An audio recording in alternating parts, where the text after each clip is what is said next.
मैं राजेश श्रीवास्तव हूँ और हमारे साथ हैं स्वामी यतीन्द्रानंद जी, महामंडलेश्वर हैं और आज हम इनसे महाकुंभ जो 2025 में चल रहा है, आपसे उस बारे में जानना चाहते हैं। महाराज जी, ये दो जो महाकुंभ का आयोजन हो रहा है और ये 26 फरवरी तक चला जाएगा और कहा जा रहा है कि ये बहुत दिव्य और भव्य महाकुंभ है और ये ऐसा अलौकिक महाकुंभ है कि जो लोग आ रहे हैं, बता रहे हैं, इससे पहले ऐसा कुंभ नहीं देखा गया है और ऐसा कहना है। इस बारे में आपका क्या कहना है? कुंभ की जो भव्यता है उस पर सरकार का पूरा फोकस है, किंतु जहाँ तक दिव्यता है तो दिव्यता के प्रति कहीं ना कहीं सरकार की उदासीनता है। यह कुंभ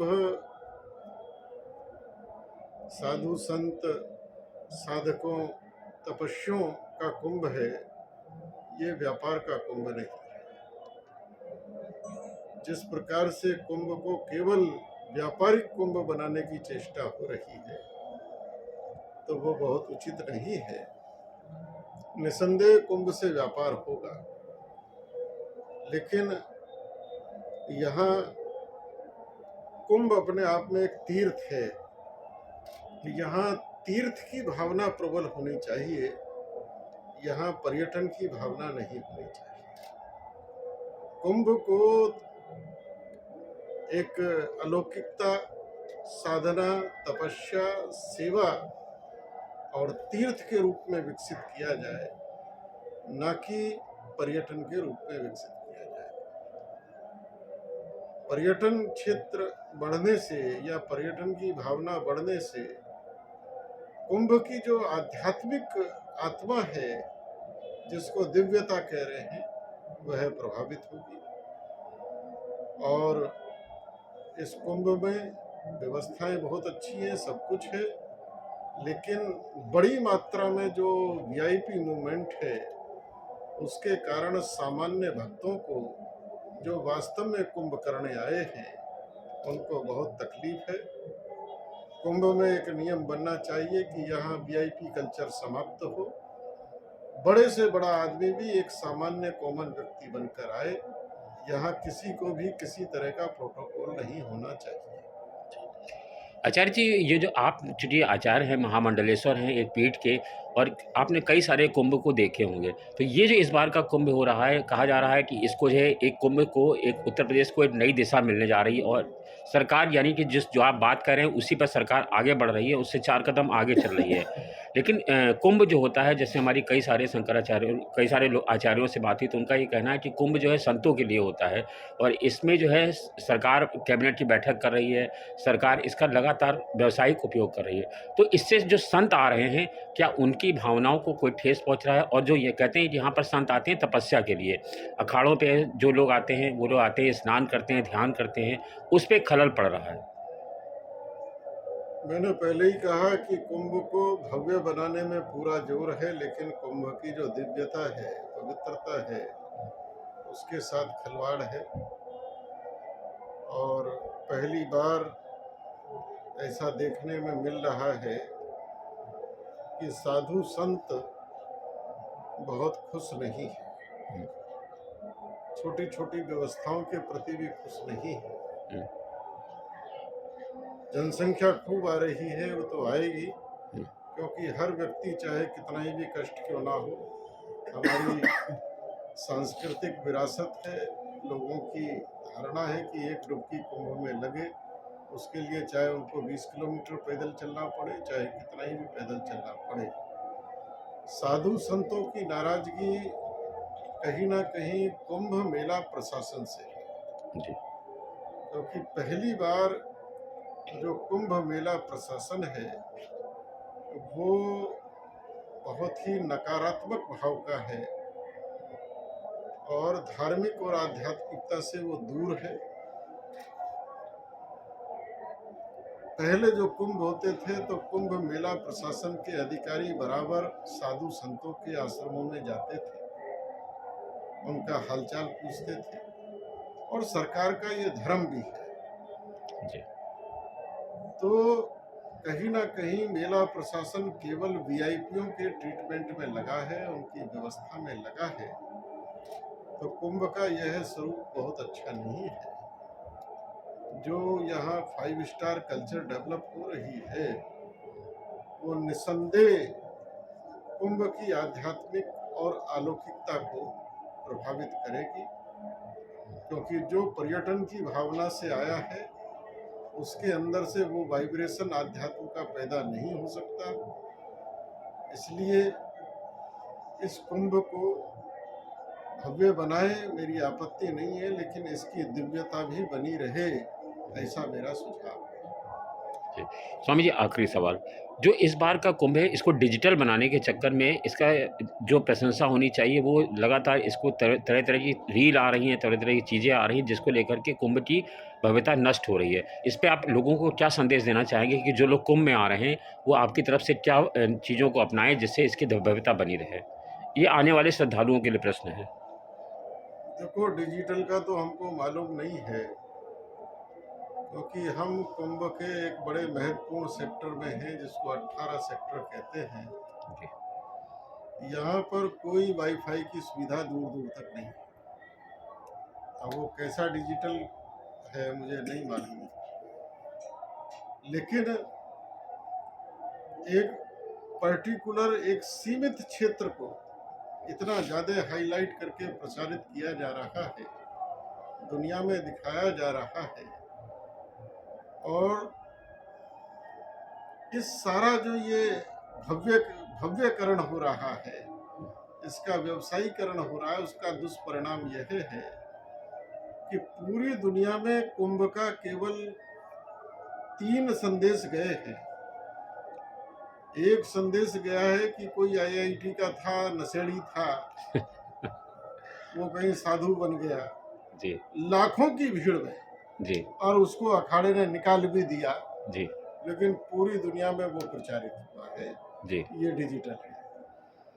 दूसरा, कोई एक मॉडल आई थी, वो गंगा जी नहा ली, तो वो डिजिटल है।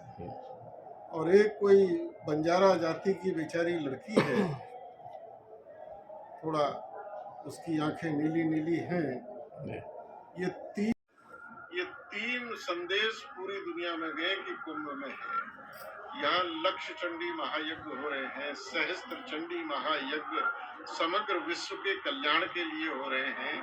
जगह जगह हजारों हजारों ब्राह्मण बैठकर और वैदिक वेद के मंत्रों का जप कर रहे हैं। एक से एक तपस्वी साधु धुने पर बैठकर और साधना कर रहा है। कोई यहाँ भंडारा बांट रहा है, कोई चाय बांट रहा है, कोई कंबल बांट रहा है, कोई लोगों के रहने की व्यवस्था कर रहा है। ये पूरे कुंभ में किसी भी डिजिटल मीडिया को दिखाई नहीं दे रहा। तो हम किसको डिजिटल कहें और किसको ना कहें, कुंभ का जो दृश्य दुनिया में जाना चाहिए, दृश्य न जाकर ये जो मैंने ये घूम रहे, तो क्या कुंभ इसके लिए होता है? जो है बस एक आखिरी सवाल, जो कुंभ के लिए जो संतों की प्रसिद्धि होनी चाहिए वो संतों के बजाय इस तरह के लोगों की प्रसिद्धि होनी चाहिए, जबकि यहाँ से ज्ञान जाना चाहिए, क्योंकि भारत धर्म कहा जाता है विश्व गुरु है, तो संतों की चीजें बाहर जानी चाहिए, विश्व में चर्चा होनी चाहिए कि फला संत ये कह रहा, फला आचार्य ये कह रहा, फला मंडलेश्वर ये कह रहा। और आज बात हो रही है कि आप जैसे बता रहे हैं कि किसी मॉडल की नीली आंखें हो जा रही हैं, कोई जो नशेड़ी बाबा है वो शिक्षा ले रहा, वो चीजें जा रही है। देखिए, संत लोग इससे व्यथित हैं। साधु संत प्रचार प्रसार से बहुत दूर रहते हैं, क्योंकि साधु संत प्रचार में विश्वास नहीं रखते, साधना में विश्वास रखते हैं। ये तो सरकारों का धर्म बनता है कि वो दुनिया को कुंभ का आध्यात्मिक और धार्मिक महत्व दिखाएं, और ये मीडिया का भी धर्म बनता है। तो इस देश के लिए कलंक है, सनातन देश के। दुर्भाग्य है कि इस देश के अंदर वक्फ बोर्ड बना दिए गए और ऐसे आंख बंद करके मूर्खों ने बना दिए कि भारत की संसद से भी ज्यादा बड़े अधिकार उनको दे दिए। भारत को वक्फ बोर्ड की आवश्यकता नहीं है। भारत आदि अनादिकाल से सनातन मान्यताओं का देश है और सनातन मान्यताओं ने दुनिया को मानवता का संदेश दिया है। उन्हीं सनातन मान्यताओं पर वसुदेव कुटुंबकम का स्थापित हुआ है और भारत धर्मगुरु कहलाया है।